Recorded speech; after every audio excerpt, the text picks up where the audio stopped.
A'udzubillahiminasyaitonirrajim. Bismillahirrahmanirrahim. Assalamualaikum warahmatullahi wabarakatuh.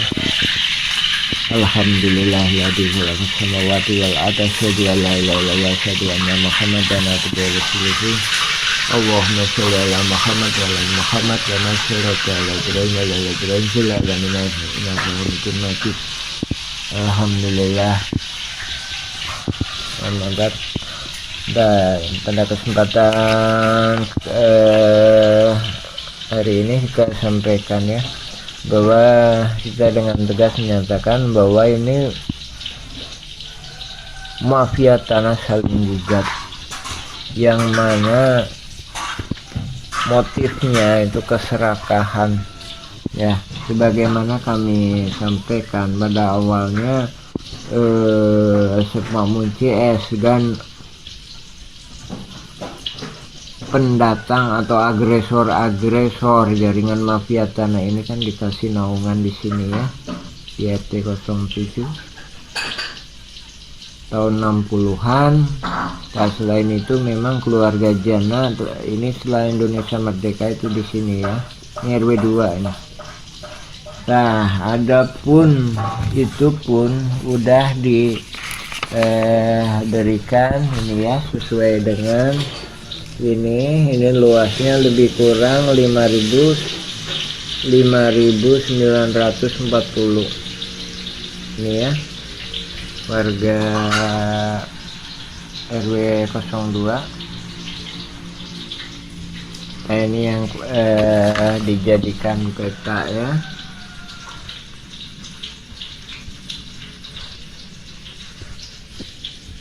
Nah, ini total 900 ya. Nah, itu posisinya di sini ya. Jadi ini Pasar Impres. Nah, Pasar Impres, ini Terminal Dago. Jadi peta itu di sini. Adapun yang digambar itu, jadi di sini ini sertifikat. Nah, ini keluarga Jana itu di sini. Oke. Jadi ini para jaringan mafia tanah itu nggak puas mendapatkan lahan sekitar 6.000 meter di sini. Ini nggak puas jaringan ini. Jadi bersama-sama melakukan penyerobotan di sini. Nah, apakah cuma sampai di situ? Nah, ini mafia tanah saling gugat ini hendak menyerobot lagi di sini. Sehingga yang menyatakan kaki tangannya udah mulai ke sini.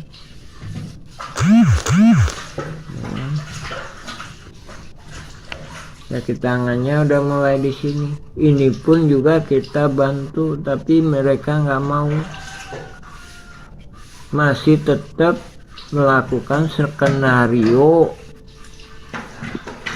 pimpinan jaringan mafia tanah ini maunya gimana, ini diserobot, ini diserobot. Jadi tanah warga kampung Cirapuan ini diserobot, ini diserobot ya. Jadi sekali lagi nggak puas di sini ya, ini RW 2 di sini ya.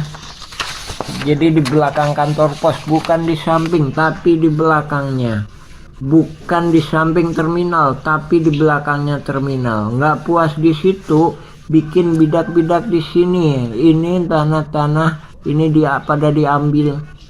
Nggak puas sampai di situ, ini sampingnya ini dikuasai. Nggak puas sampai di situ, fasilitas umum lapangan bola ini dikuasai, dipatok-patok tahun 2001 ini.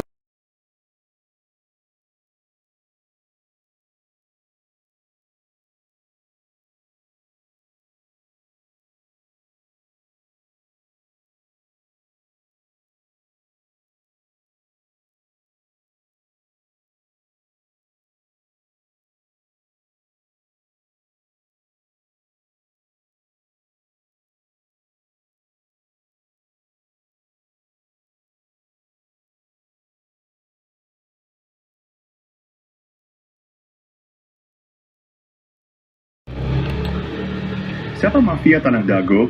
dan provokator konflik sengketa Tanah Dago menjadi perhatian utama untuk mengungkap fakta apa benar menggugat atau kolusi saling gugat. Siapa mereka? Menurut warga kampung Cirapuhan, mafia tanah di Dago sudah ada sejak lama, bukan mulai 2016, tapi sejak lama. Untuk mengetahui lebih lanjut, periksa dengan teliti berkas putusan Pengadilan Negeri Bandung. Bukti otentik bisa ditemukan di sana. Periksa juga berkas putusan lainnya, serta dokumen surat tanah atau PBB. Bahkan keterangan saksi atau pelaku yang tak ada dalam sidang perlu diperiksa. Semudah ini penting untuk mengungkap kebenaran. Keterangan saksi-saksi, dan jangan lupa, periksa juga riwayat hidup mereka dan keluarganya. Ini juga sangat penting untuk dipelajari. Warga kampung Cirapuhan sudah mengirim surat resmi ke pemerintah dan DPR pusat. Mohon semua pihak menghormati. Kami membuka kesempatan bagi semua pihak untuk berkomentar atau berpendapat. Periksa dengan teliti semuanya untuk mengungkap kebenaran. Modus mafia Tanah Dago EP3 target penyerobotan lahan yang lebih besar. Ani, teknik atau modus. Mereka menggunakan intimidasi untuk menghalangi warga pribumi. Warga ditakut-takuti dan diancam penjara oleh kaki tangan mafia tanah. Sejak tahun 1980-an, area garapan pribumi diserobot mafia tanah. Lahan ini juga diklaim oleh Eigendom Verponding Pabrik Tegel Simongan. Padahal keluarga besar Nawisan sudah ada sebelum pabrik itu berdiri. Modus mafia tanah juga melakukan kolusi dengan oknum aparatur, tokoh masyarakat, dan tokoh agama. Buktinya luas lahan jaringan Asep Makmun, dan keluarganya lebih besar daripada milik pribumi. Berkas Pengadilan Negeri Bandung ada keterangan hak Eigendom Verponding Buraminten. Bahkan tergugat lebih dulu bersiap sebelum digugat, yaitu 1 Juni 2016. Ada 3 poin penting untuk diperhatikan. Pertama, pemberitaan yang ada hanya Eigendom Verponding Muller. Padahal Buraminten juga menggunakan hak barat Eigendom Verponding, yang sudah tak berlaku pada tahun 1980. Kedua, Buraminten sepakat dengan Asep Makmun semua tergugat adalah penggarapnya sehingga warga Dago Elos juga dirugikan. Ketiga, lokasi objek paling luas, 4 hektar lebih, yaitu Eigendom Verponding 374/2, berada di Kampung Cirapuhan RW 01 Bandung, bukan di Dago Elos RW 02, namun Cirapuhan RW 1. Hanya ada 3 orang yang digugat. Pada berkas tahun 1997, luas tanah warga Dago Elos kurang dari 1 hektar, sementara objek yang digugat mencapai lebih dari 6 hektar lebih. Itu 3 poin penting, dan jaringan mafia tanah telah beroperasi sejak 1980. Untuk itu, pemerintah diharapkan membentuk tim independen, cek film keluarga Muller durasi 4 jam. Bahkan keluarga besar TNI Polri juga menjadi korban dari jaringan Asep Makmun, Didi Koswara, dan rekan-rekannya. Warga kampung Cirapuhan dan negara dirugikan 100 miliar hingga 1 triliun, karena ini kolusi saling gugat. Bukan ngegugat, tapi saling gugat.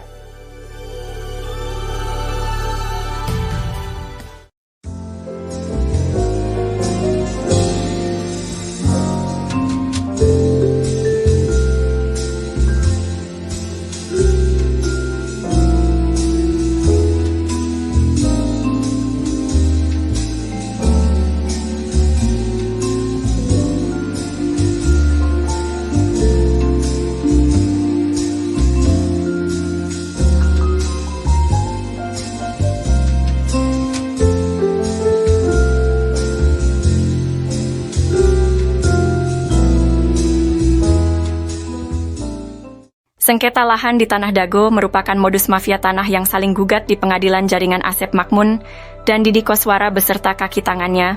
Pihak ini saling berkolusi dengan menggunakan hak barat, pihak tergugat dengan Eigendom Verponding Buraminten, dan pihak penggugat dengan Eigendom Verponding Muller bersaudara. Modus ini melibatkan jaringan Asep Makmun Cies sejak tahun 1980-an. Untuk mencegah penipuan oleh mafia Tanah Dago, maka perlu diperiksa juga oknum warga dan oknum aparatur negara dalam menangani sengketa lahan ini secara adil dan transparan. Pemerintah perlu membentuk tim independen karena praktik mafia tanah ini sejak sekitar 1980-an, diharapkan keputusan yang diambil tidak akan merugikan warga kampung Cirapuhan dan negara. Apabila tergugat menang, mafia Tanah Dago memperoleh tanah sekitar 1 hektar. Namun jika penggugat menang, mereka dapat memperoleh 6 hektar. banyak informasi beredar hanya bersumber dari jaringan Asep Makmun, sekalipun Mueller jadi tersangka. Jaringan Mueller bersaudara itu juga jaringan Asep Makmun.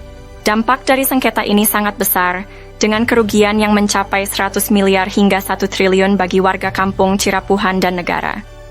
Cek info blog atau video tentang konflik Dago Elos versi Kampung Cirapuhan atau versi Nawisan Kurma.